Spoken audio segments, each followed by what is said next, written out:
Հունաստանի նախագահի նստավայրում մեկնարկել է Հայաստանի նախագահ Վահագն Խաչատուրյանի և Հունաստանի նախագահ Կոնստանտինոս Տասուլասի հանդիպումը։ Երկու երկրների նախագահները նախ կունենան առանձնազրույց, որից հետո սպասվում է ընդլայնված կազմերով հանդիպում։ Հայաստանի և Հունաստանի նախագահների հանդիպման օրակարգում բազմաոլորտ համագործակցության զարգացմանն ուղղված հարցեր են՝ անվտանգություն, տնտեսություն, առևտրաշրջանառություն, տեխնոլոգիական ոլորտ, գիտություն, կրթություն։ Տեխնոլոգիական ոլորտում երկու երկրների համագործակցությանը նոր շունչ կհաղորդվի փոխըմբռնման հուշագրի ստորագրմամբ։ Հուշագիրը կստորագրեն Հայաստանի Հանրապետության բարձր տեխնոլոգիական և արդյունաբերության նախարարի առաջին տեղակալ Գևորգ Մանթաշյանը, Հունաստանի թվային կառավարման նախարարի առաջին տեղակալը։ Երկու երկրների նախագահների հանդիպման շրջանակում նախատեսված է շքանշանների հանձնման արարողություն։ Հունաստանի նախագահը Հայաստանի նախագահին կհանձնի մեծ խաչ աստիճանի փրկչի շքանշան։ Հայաստանի նախագահը Հունաստանի գործընկերոջը կհանձնի փառքի շքանշան։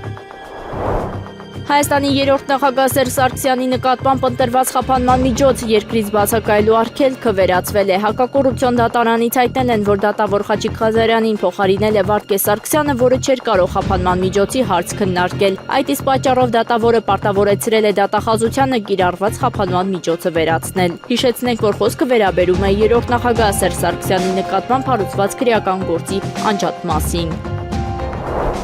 Հակակոռուպցիոն դատարանը վարույթ է ընդունել գլխավոր դատախազության ապօրինի ծագում ունեցող գույքի բռնագանձման վերաբերյալ հերթական հայցադիմումը։ Գլխավոր դատախազության ապօրինի ծագում ունեցող գույքի բռնագանձման գործերով վարչությունը պահանջ է ներկայացրել դատարանին Ազգային ժողովի հանրապետական խմբակցության նախկին падգամավոր Կարեն Ավագյանից հօգուտ Հայաստանի Հանրապետության բռնագանձել 10 անշարժ գույք, որից 3-ը գտնվում են կենտրոն վարչական շրջանում, 12 միլիոն 718 հազար դրամ որպես ապօրինի դրամական միջոցների մնացորդ եւ այլն։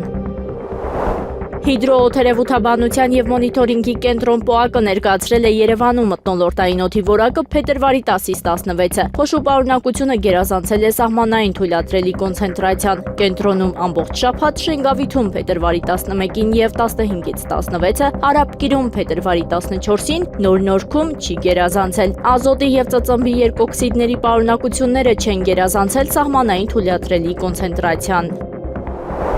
Ռուսաստանի Պետդումայի падգամավոր Դմիտրի Բելիկը հայտարարել է, որ Ուկրաինայի առաջնորդ Վոլոդիմիր Զելենսկու հայտարարությունները Ռուսաստանի նախագահ Վլադիմիր Պուտինի հետ հնարավոր անձնական հանդիպման կազմակերպման մասին տեղեկատվական աղմուկ են ստեղծում և կարող են ուղղված լինել բանակցությունների գործընթացը ձգձգելուն։ Նրա խոսքով նման պայմանների առաջադրումը կարող է դիտվել որպես քաղաքական մանիպուլյացիա և եթե Կիևը իսկապես շահագրգռվածներ խաղաղ կարգավորմամբ, ապա կձեռնարկեր գործնական քայլեր հակամարտության լուծման համար։ Նա նաև նշել է, որ ռուսական կողմը նախկինում առաջարկել էր Զելենսկուն այցելել Մոսկվա Պուտինի հետ հանդիպման համար, սակայն այդ առաջարկը մերժվել է։ Падգամավորի կարծիքով ներկայիս պայմաններում երկխոսությունը կարող է իրականացվել նաև միջնորդների, մասնավորապես ԱՄՆ-ի մասնակցությամբ։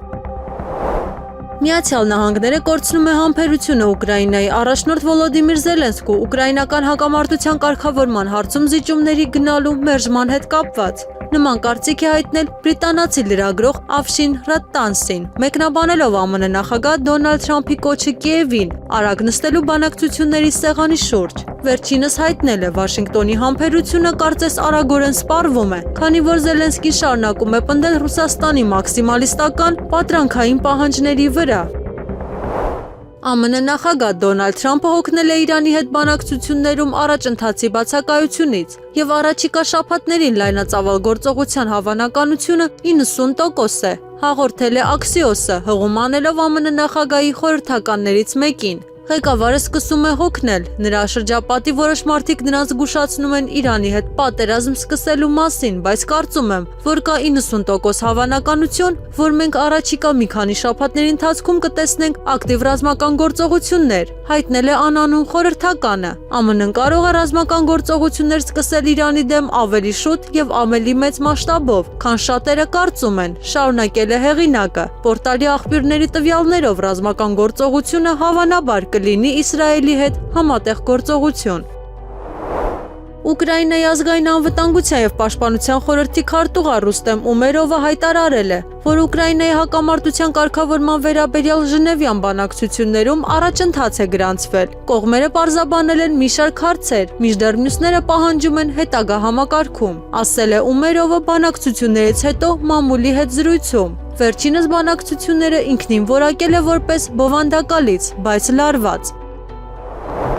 Ուկրաինան դժկամությամբ, նույնիսկ երկմտանքով զիջումների է գնում, մինչդեռ նախագահ Վոլոդիմիր Զելենսկու մանևրելու տարածքը նեղանում է։ Նման տեսակետ է հայտնել բրիտանացի լրագրող Օուեն Մեթյուզը։ Ռուսաստանը հստակեցրել է, որ չի նահանջի իր կոշտ պահանջներից։ Թրամփը կորցնում է համբերությունը, սպասելով գործարքի։ Ուկրաինան աստիճանաբար, թեև դժկամությամբ ու երկմտանքով հակված է զիջումների։ Եվրոպան, չնայած Կիևի ֆինանսավորման եւ զինվան պատասխանատվությունը ստանձնելուն, նույնիսկ չի մասնակցում բանակցություններին, սակայն գործարքի ընդհանուր ուրվագծերը, Կիևի համար տարածքային կորուստները, գումարած արևմուտքի կողմից որոշակի անվտանգության երաշխիքներ պարզ են, նշել է լրագրողը։ Երկաթուղիների ռուսական օպերատորները չեն զրկում Հայաստանին մրցակցային առավելություններից, այլ ստեղծում է դրանք։ Այս մասին հայտարարել է Ռուսաստանի ԱԳՆ պաշտոնական ներկայացուցիչ Մարիա Զախարովան, մեկնաբանելով Հայաստանի վարչապետ Նիկոլ Փաշինյանի հայկական երկաթուղիների կառավարման թեմայի վերաբերյալ հայտարարություններին։ Ինչ որ տարօրինակ հայտարարություններ են, Ռուսաստանը հետևողականորեն հանդես է գալիս տարածաշրջանում բոլոր տրանսպորտային եւ տնտեսական հաղորդակցությունների ապաշրջափակման օգտին։ Այդ ուղղությամբ մեծ աշխատանք է կատարվել Ռուսաստանի, Հայաստանի եւ Ադրբեջանի փոխվարչապետների համանախագահությամբ գործող եռակողմ աշխատանքային խմբի շրջանակում։ Հայկական երկաթուղին արդեն ավելի քան 20 տարի գտնվում է Հարավկովկասյան երկաթուղի ընկերության կառավարման ներքո եւ այդ ընթացքում ռուսական ընկերությունը կայուն կերպով կատարում է պայմանագրի բոլոր պայմանները։ Երևանում հավանաբար մոռացել են այդ մասին, նշել է Զախարովան։ Այսօր փետրվարի 18-ին Երևանում ՄԱԿ-ի հայաստանյան ներկայացուցչության գրասենյակի մոտ անցկացվեց խորհրդանշական ակցիա «Ոչ արևմտյան Ադրբեջանին» խորագրով, որի ընթացքում Դեմոկրատական այլընտրանք կուսակցության ղեկավար Սուրեն Սուրենյանցը ՄԱԿ-ի ներկայացուցիչներին փոխանցեց բողոքի նամակ Ադրբեջանի վարած քաղաքականության վերաբերյալ։ Սուրենյանցի խոսքով պաշտոնական հայտարարություններին հակառակ հայ-ադրբեջանական հակամարտությունը չի կարելի համարել ավարտված։ Նա նշեց, որ Ադրբեջանը շարունակում է խաղաղության պայմանագրի ստորագրումը կապել նոր նախապայմանների հետ, պահում է Հայաստանի ինքնիշխան տարածքների մի հատվածը օկուպացված, առաջ է մղում արևմտյան Ադրբեջանի օրակարգը, իսկ Բաքվում պահվող հայ ռազմագերիների նկատմամբ կայացվում են խիստ դատավճիռներ։ Ես այսօր հայտարարում եմ, որ Հայաստանի քաղաքացիները պետք է համախմբվեն ոչ արևմտյան Ադրբեջանի օրակարգի եւ շարժման շուրջ, որտեղ ես մեծ մտավախություն ունեմ, որ մեզ պատմում է Արցախի կորստից հետո այդ տեսլական հեռանկարը։ Նամակները այո հանձնում ենք, ակնկալիքները շատ մեծ չեն, բայց մենք ստիպված ենք այս քայլին դիմում, որտեղ Հայաստանում չունենք ինքնաբավ իշխանություն, որը մեր պետական օրակարգը կսպասարկի եւ Հայաստանի Հանրապետության հարկերի հաշվին վարձատրվելով իր գործառույթը կկատարի եւ արտաքին սպառնալիքները չզոկացնի։ Մյուս կողմից մենք կոչում ենք ՄԱԿ-ին, որ զբաղվի իր առաքելությամբ։ Նրա գլխավոր առաքելությունը հումանիտար իրավունքն է։ Ես խաղաղության ամենահետևողական կողմնակիցն եմ այս երկրում, որտեղ մինչև 44 օրյա պատերազմը շարունակ խոսել եմ փոխզիջումների հիմքով խնդիրի լուծման անհրաժեշտության մասին։ Բայց այն ինչ-որ հիմա կատարվում է, խաղաղության հետ որևէ աղերս չունի։ Պահեստազորի գնդապետ, ռազմաքաղաքական վերլուծաբան Հայկ Նահապետյանը ևս խոսելով ոչ արևմտյան Ադրբեջանին նախաձեռնության օրակարգի մասին, նշում է, պետք է հանրությանը հստակ ներկայացնել հետևյալը. Ադրբեջանի պատկերացած խաղաղությունը իրականում նշանակում է Հայաստանի միակողմանի զիջումներ եւ կապիտուլյացիա։ Հայաստանը չդյունա զինված ուժեր։ Առնվազն մի քանի տասնյակ հազար հայ պետք է դատվեն Ադրբեջանի դատարաններով։ Հայաստան դիտա փոխհատուցում, ռեպարացիա եւ ռազմական տուգանք, կոնտրիբուցիա։ 1 միլիոն ադրբեջանցի պիտի վերադառնա Հայաստան։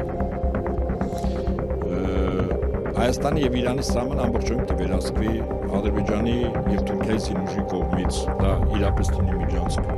Ակցիայի մասնակիցները հայտարարեցին, որ իրենց նպատակը միջազգային կառույցների ուշադրությունը հրավիրելն է ստեղծված իրավիճակի վրա եւ հասնել արժանապատիվ ու կայուն խաղաղության։ Վաշինգտոնը Մերձավոր Արևելքում միջուկային զենքի տարածման կանխարգելումը համարում է առաջնահերթություն, քանի որ Թեհրանի կողմից միջուկային ռումբի ձեռքբերումը կհանգեցնի անվերահսկելի սպառազինությունների մրցավազքի տարածաշրջանում։ Այս մասին հայտարարել է ԱՄՆ փոխնախագահ Վենսը Fox News-ին տված հարցազրույցում։ Միացյալ Նահանգներն ունի որոշակի կարմիր գծեր։ Մեր հիմնական շահագրգռվածությունը այստեղ Իրանին միջուկային զենքի ձեռքբերումը կանխելն է։ Մենք չենք ուզում միջուկային զենքի տարածում։ Եթե Իրանը միջուկային զենք ձեռք բերի տարիների, ապա նրանից հետո բազմաթիվ այլ ռեժիմներ, որոշները բարեկամական, որոշները ոչ այնքան բարեկամական, կցանկանան ձեռք բերել միջուկային զենք։ Դա աղետ կլինի ամերիկյան ժողովրդի համար, ասել է Վենսը։ Ռեշտ Աստարա երկաթուղային նախագծի գործնական իրականացումը հյուսիս-հարավ միջազգային փոխադրամիջանցքի շրջանակում կսկսվի 2026 թվականի ապրիլի 1-ին։ Այս մասին լրագրողներին հայտնել է ՌԴ էներգետիկայի նախարար Սերգեյ Ցիվիլյովը Ռուսաստանի եւ Իրանի առևտրատնտեսական համագործակցության միջկառավարական հանձնաժողովի նիստի շրջանակում։ Հյուսիս-հարավ միջանցքը ոչ միայն էներգետիկ, այլև տրանսպորտային միջանցք է։ Դրա հետ է կապված Ռեշտ Աստարա երկաթուղային գծի կառուցումը։ Մենք գործնականում մշակում ենք նախկինում արկա բոլոր հարցերը, ներառյալ հողերի գրանցումը եւ արտոնությունների ստացումը, ասել է Ցիվիլյովը։ Մենք այսօր ասացինք, որ ապրիլի 1-ին Ռուսաստանում տրանսպորտային շաբաթվա ընթացքում կլինի վերջնական համաձայնություն այս նախագծի իրականացումը սկսելու վերաբերյալ։ Նախարարը բարձր է գնահատել պրոֆիլային մասնագետների աշխատանքը, որոնք մասնակցել են շինարարության նախապատրաստմանը։ Հունգարիայի հիմնարար իրավունքների կենտրոնի վերլուծաբան Զոլտան Կոշկովիչը հայտարարել է, որ Գերմանիայի կանցլեր Ֆրիդրիխ Մերցը գաղափարախոսությանը հավատարմության աստիճանով որոշ նմանություններ ունի Ադոլֆ Հիտլերի հետ։ Նա ընդգծել է, որ խոսքը ոչ թե քաղաքական գործիչների նույնացման, այլ գաղափարական համոզմունքների ուժգնության մասին է։ Վերլուծաբանի խոսքով, ինչպես Հիտլերը ամբողջովին հավատում էր նացիզմին, այնպես էլ Մերցը նրա գնահատմամբ ամբողջ հոգով հավատում է նեոլիբերալիզմին։ Կոշկովիչը նշել է, որ երկու գործիչներն էլ համոզված են իրենց գաղափարախոսության հնարավոր փլուզումը կարող է ծանր հետևանքներ ունենալ գերմանական ժողովրդի համար։ Նրա կարծիքով Հիտլերի գաղափարական մոլեռանդությունը հանգեցրեց նացիզմի անկմանը, իսկ նման մոտեցումը կարող է խնդիրներ ստեղծել նաև ժամանակակից Գերմանիայի համար։ Ռուսաստանը ամեն քայլ, որը կարող է նպաստել Ուկրաինայի ճգնաժամի կարգավորմանը, համարում է կարևոր, հայտարարել է ՌԴԱԳՆ պաշտոնական ներկայացուցիչ Մարիա Զախարովան։ Յուրաքանչյուր քայլ, որը կարող է առաջնորդել իրավիճակի լուծմանը, շատ կարևոր է, հայտարարել է պաշտոնյան։ Զախարովան ընդգծել է, որ Ուկրաինան եւ նրա արևմտյան հովանավորները նվազեցնում են բանակցությունների կարևորությունը։ ԱՄՆ փոխնախագահ Վենսը հայտարարել է, որ Վաշինգտոնը իրավունք ունի ռազմական ուժ կիրառել, եթե Թեհրանի հետ բանակցությունները փակուղի մտնեն։ Կարծում եմ նախագահ Դոնալդ Թրամփը բազմաթիվ տարբերակներ ունի։ Մենք ունենք շատ հզոր բանակ։ Նախագահը ցույց է տվել դա օգտագործելու պատրաստակամություն։ Նա նաև ունի ուշագրավ դիվանագիտական թիմ, եւ նա ցույց է տվել նաև դա օգտագործելու պատրաստակամություն, ասել է քաղաքական գործիչը։ Բայց իհարկե նախագահը իրավունք ունի ասելու, թե երբ է կարծում, որ դիվանագիտությունը հասել է իր բնական ավարտին։ Մենք հույս ունենք, որ դա տեղի չի ունենա, բայց եթե դա տեղի ունենա, դա նախագահի որոշումն է, եզրափակել է Վենսը։ Ավստրիայի Սանկտ Փյոլթեն քաղաքում իր աշխատանքներն է սկսել եպիսկոպոսաց հավաքը, որին մասնակցել են Հայաստանյան Ծառաքելական Սուրբ Եկեղեցու ամենայն հայոց կաթողիկոսության 25 արքեպիսկոպոսներ եւ եպիսկոպոսներ, այդ թվում Երուսաղեմի եւ Կոստանդնուպոլսի հայոց պատրիարքություններից։ Առավոտյան ժողովականները մասնակցել են արևագալի ժամերգությանը, հոգեվոր խորհրդածությունից եւ աղոթական առանձնացումից հետո հետմիջօրեին մեկնարկել է հավաքը։ Եպիսկոպոսաց հավաքը բացվել է տերունական աղոթքով, որին հաջորդել է միասնության Պողոս Առաքյալի եփեսացիներին ուղված նամակից։ Եփեսացիներին ուղված նամակից ընթերցումը, ապա ժողովականներին հայրական իր խոստն ու պատգամն է հղել Գարեգին Բծայրագուն պատրիարք եւ ամենայն հայոց կաթողիկոսը։ Հայաստանից եպիսկոպոսաց հավաքին հաջողվել է գնալ միայն Դանիել ու Արարատ սրբազաններին, մյուս սրբազան հայրերն ու ամենայն հայոց կաթողիկոսը իշխանությունների նախաձեռնած հակաեկեղեցական արշավի շրջանակներում քրեական հետապնդման են ենթարկվել, ունեն մեղադրյալի կարգավիճակ եւ նրանց նկատմամբ խափանման միջոց է կիրառվել բացակայելու արգելքը։ Եպիսկոպոսաց հավաքին մասնակցում է նաև ԱՄՆ հայոց արևմտյան թեմի առաջնորդ եկեղեցու դեմ արշավին միացած ու տիրադավների շարքը համալրած Հովնան arczepiskopos Տերտերյանը։ Եպիսկոպոսաց հավաքին մասնակցելու հրավեր էր ուղարկվել մյուս տիրադավներին եւս։ Նրանցից սակայն միայն Հովնան Տերտերյանն էր հաստատել իր մասնակցության մասին։ Եպիսկոպոսաց հավաքը կշարունակվի մինչև փետրվարի 19-ը։ Հայաստանի պաշտպանության նախկին նախարար Դավիթ Տոնոյանին դեռ չի հաջողվել ծանոթանալ 44-օրյա պատերազմի քննիչ հանձնաժողովի զեկույցին։ Ազգային ժողովի կանոնակարգ օրենքով ես իրավունք ունեմ ծանոթանալու զեկույցին, եւս մեկ անգամ դիմել եմ, դեռ որևէ պատասխան չունեմ։ Զեկույցը չունի այն կարգավիճակը, որով ըստ ազգային ժողովի աշխատակազմի ղեկավարի հնարավորություն կլինի, որ ես ծանոթանամ դրան, նշել է Դավիթ Տոնոյանը։ Նա ասել է, թե իր խնդիրն այն է, որ այդ զեկույցը ճիշտ բովանդակություն ունենա։ Ես չգիտեմ, թե ինչ իրադրության մեջ կարող ենք հայտնվել այդ զեկույցի հրապարակումից հետո, խնդիրն այն է, թե ճիշտ բովանդակություն ունի այդ զեկույցը, որը հիմնված է լինելու նաև իմ պատասխանների վրա։ Իմ խնդիրն է հասկանալ, թե պատասխանները ճիշտ են ձևակերպված, ճիշտ ընկալումների են եկել եւ դրանից հետո չլինեն միջազգային լուրջ խնդիրներ։ Համացանցում ադրբեջանցիները Ամասիայում զրուցում են հայ պարեկների հետ, վերտառությամբ տեսանյութ է տարածվում։ Կարճ տեսանյութում ենթադրյալ ադրբեջանցին ռուսերենով խոսում է հայ պարեկի հետ։ Ներքին գործերի նախարարությունից եւ ազգային անվտանգության ծառայությունից դեռևս չեն արձագանքել տեսանյութին եւ չնայած լրատվամիջոցների փորձերին որևէ արձագանք չեն տվել։ Ռուբեն Վարդանյանի միջազգային փաստաբան Ջարեդ Գենսերը կոչ է արել նախագահ Դոնալդ Թրամփին կատարել հրապարակային տրված խոստումը եւ ապահովել բոլոր հայ գերիների ազատ արձակումը։ Նա մասնավորապես ասել է. Ռուբեն Վարդանյանի 20 տարի ազատազրկման դատավճիռը եւ պատիժը, որոնք կայացվել են Բաքվի ռազմական դատարանի կողմից հորինված մեղադրանքներով, պարզապես արդարադատության խեղաթյուրում են։ Հարգված գործարար եւ բարեգործ Ռուբեն Վարդանյանի միակ հանցանքը եղել է Լեռնային Ղարաբաղի հայկական քրիստոնյա ժողովրդի ինքնորոշման իրավունքի պաշտպանության համար կանգնելը, որի շուրջ 120,000 ներկայացուցիչներ դարձան Ադրբեջանի նախագահ Ալիևի կողմից իրականացված էթնիկ զտման, արշավի զոհ եւ բռնի կերպով դուրս մղվեցին այդ տարածաշրջանից դեպի Հայաստան։ Դատաքննությունը նաեւ գաղտնի է անցկացվել դատավարական բազմաթիվ ընթացակարգերի խախտումներով, ինչպիսիք են փաստաբանի հետ կապվելու բազմաթիվ մերժումները, դատարանի կողմից տասնյակ միջնորդությունների պարզապես հանդեսումը, որոնք ի դեպ հենց ադրբեջանական օրենսդրությամբ պետք է դիտարկվեն մի քանի օրվա ընթացքում։ Հետևաբար Ռուբեն Վարդանյանի դատավճիռը խախտում է եւ միջազգային եւ ադրբեջանական օրենքները ու նա պետք է անհապաղ եւ անվերապահ ազատ արձակվի։ Մյուս 19 հայ քրիստոնյա քաղբանտարկյալների եւ ռազմագերիների հետ։ Ես կոչ եմ անում նախագահ Դոնալդ Թրամփին կատարել հրապարակային տրված խոստումը Հայաստանի Հանրապետության վարչապետ Նիկոլ Փաշինյանին եւ ապահովել նրանց բոլորի ազատ արձակումը նախագահ Ալիևից, որպեսզի նրանք կարողանան անվտանգ վերադառնալ Հայաստան։ Ֆինլանդիայի ազգային պահպանողական կուսակցության անդամ Արմանդո Մեման ընդգծել է, որ Եվրոպան պետք է հասկանա Ուկրաինայի անդամակցությունը ՆԱՏՕ-ին կդառնա Ռուսաստանի համար անընդունելի կարմիր գիծ։ Ուկրաինան ՆԱՏՕ-ում Ռուսաստանի ամենամեծ կարմիր գիծն է, հայտնել է Մեման։ Նա հավելել է, որ ռուսական կողմը բազմիցս բարձրաձայնել է անվտանգության երաշխիքների անհրաժեշտության մասին, սակայն Եվրոպան դրանք մերժել է անհարգալից ձևով։ Այս հակամարտության արմատային պատճառները պետք է լուծվեն եւ դրանցից մեկն էլ այն է, որ Ուկրաինան չպետք է դառնա Հյուսիսատլանտյան դաշինքի անդամ, նշել է քաղաքական գործիչը։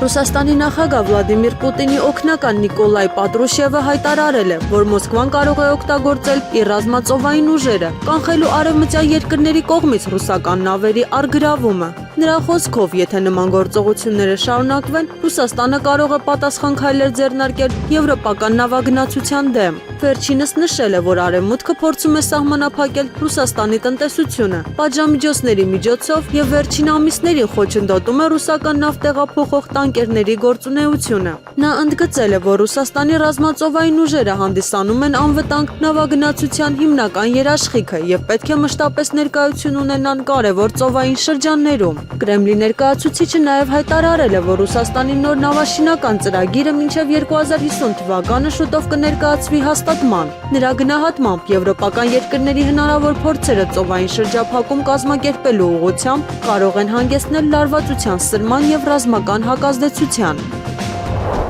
Բելարուսի նախագահ Ալեքսանդր Լուկաշենկոն ընդունելով կառավարության 2025 թվականի զեկույցը կարծիք է հայտնել, որ բռնապետությունը միշտ անհրաժեշտ է եղել։ Բռնապետություն, նույնիսկ ԱՄՆ նախագահ Դոնալդ Թրամփը խոստովանեց, որ այն անհրաժեշտ է եւ օգտակար, այն միշտ անհրաժեշտ է եղել, երբ կա պատասխանատվություն, այլ ոչ թե այն, ինչ մեզ սովորեցրել են իշխանությունների տարանջատում, ասել է Լուկաշենկոն։ Նա զգուշացրել է, որ Բելարուսում 2020 թվականի սցենարի կրկնությունը, երբ նախագահական ընտրություններից հետո բողոքի ցույցեր էին բռնկվել, կհանգեցնի պետության կորստի։ Ես ուզում եմ, որ ինձ լսեք։ Ես հանդես եկա ոչ թե որպես նախագահ, այլ որպես բռնապետ, եւ ես դա հասկանում եմ։ Դե այդպիսին են ժամանակները։ Սթափվեք, եթե ուզում եք, որ մեր երեխաները նորմալ կյանք ունենան։ Այսպիսով ես կրկին ասում եմ, ես չեմ ուզում այստեղ հանդես գալ ինչ-որ մարդու դերում, որը կաշին կքերթի, եթե ապրենք ու աշխատենք մեր ունեցած հանգամանքներին համապատասխան, նահանջ չի լինի։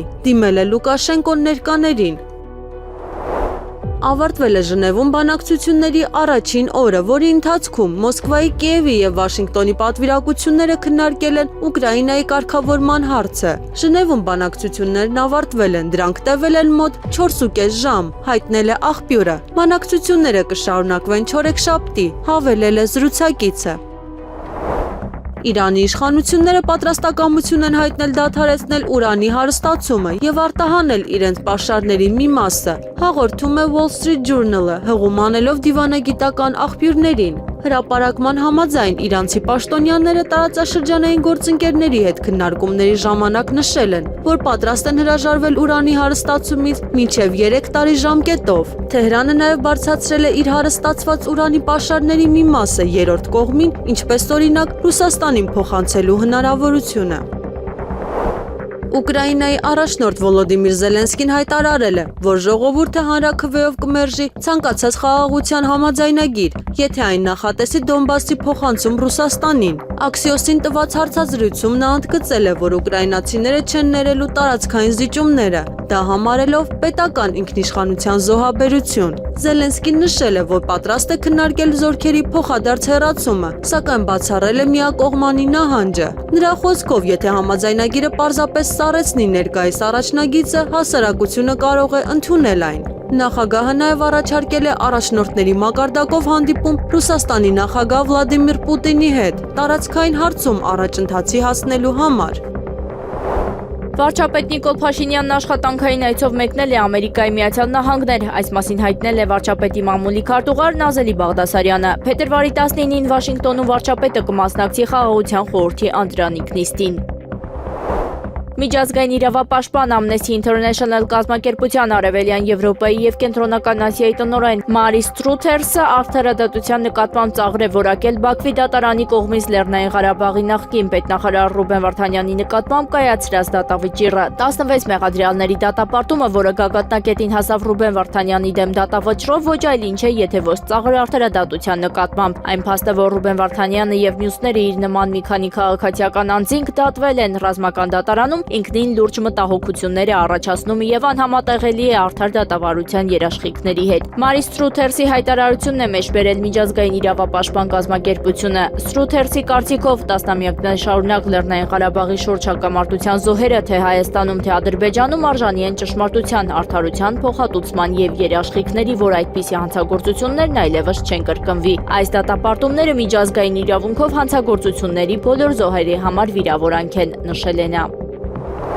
Հայաստանի արտաքին գործերի նախարար Արարատ Միրզոյանը հանդիպում է ունեցել Եվրոպական հանձնաժողովի ընդլայնման եւ արևելյան հարևանության հարցերով գլխավոր տնօրեն Խերթիյան Կոպմանի հետ, հայտնել է նախարարության մամուլի ծառայությունից։ Զրուցակիցները քննարկել են տարածաշրջանային տնտեսական ու տրանսպորտային փոխկապակցվածության զարգացմանն ուղղված ծրագրեր եւ այդ ուղղությամբ ՀՀԵՄ փոխգործակցության հարցեր։ Անդրադարձ է կատարվել ժողովրդավարական դիմակայունության շարունակական ամրապնդմանն ուղղված նախաձեռնություններին։ Արարատ Միրզոյանը եւ Կոպմանը մտքեր են փոխանակել նաև տարածաշրջանային զարգացումների, Հայաստան-Ադրբեջան հարաբերությունների կարգավորման գործընթացում առկա դինամիկայի ու հնարավորությունների եւ փոխադարձ հետաքրքրություն ներկայացնող այլ հարցերի շուրջ։